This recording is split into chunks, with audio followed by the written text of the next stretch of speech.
नमस्कार दोस्तों। आज मैं फिर से एक बहुत ही महत्वपूर्ण मुद्दे पर बात करूंगी। आज मैं उस दर्द की आवाज़ पर बात करूंगी जो हर उस माँ के दिल से निकलती है जिसकी बेटी दहेज की आग में हमेशा के लिए खो गई हो। आखिर कब रुकेगी बेटियों की चिताएं जलनी? कब तक हमारी बेटियां लालच और समाज की कुरीतियों का शिकार होती रहेंगी? आज का यह वीडियो सिर्फ एक मुद्दा नहीं, हमारे समाज का वो कड़वा सच है जिसे हम देखकर भी अनदेखा कर रहे हैं। जी हाँ, अगर दहेज लेना परंपरा है तो ऐसी परंपरा इंसानियत पर सबसे बड़ा कलंक है।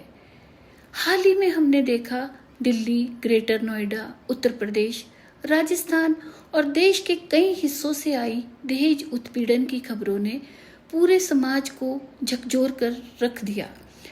कहीं नई नवेली दुल्हन ने प्रताड़ना से तंग आकर अपनी जिंदगी खत्म कर ली, तो कहीं किसी बेटी की मौत को हादसे का नाम देकर सच्चाई दबाने की कोशिश की गई। हर दिन किसी न किसी बेटी की बुझती हुई जिंदगी अखबारों की सुर्खियां बनती हैं, लेकिन कुछ दिनों के शोर के बाद समाज फिर खामोश हो जाता है। शादी अब रिश्ता नहीं, कई लोगों के लिए सौदे का बाजार बन चुकी है, स्टेटस सिंबल बन चुकी है। दहेज की मांग में सिर्फ एक बेटी ही नहीं जलती, उसके साथ एक माँ के सपने, पिता का भरोसा और भाई बहन की इच्छाएं भी जलकर राख हो जाती हैं। जब भी कोई बेटी दहेज या समाज की किसी कुरीति का शिकार बनती है, तब हमारा समाज रोष प्रकट करने के लिए सड़कों पर उतर आता है। हाथों में मोमबत्तियां होती हैं, न्याय के नारे होते हैं, सोशल मीडिया पर गुस्सा दिखाई देता है। लेकिन अफसोस, कुछ समय बाद वही मोमबत्तियां बुझ जाती हैं, आवाजें शांत हो जाती हैं, समाज फिर अपनी पुरानी जिंदगी में लौट आता है।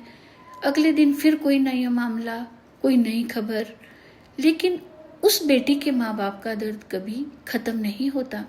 अगर सच में जरूरत है तो सिर्फ मोमबत्तियां जलाने की नहीं, बल्कि अपने अंदर जागरूकता लाने की है।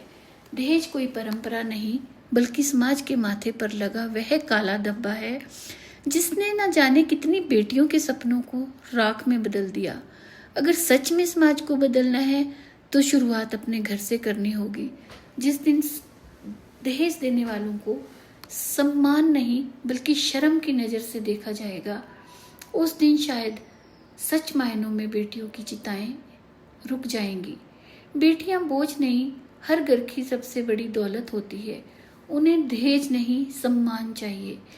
उनके माँ बाप को सिर्फ आप लोगों का साथ चाहिए, समाज का साथ चाहिए जो इस कृति को रोक सके। और समाज कौन है? समाज हम और आप जैसे लोगों से ही बना है।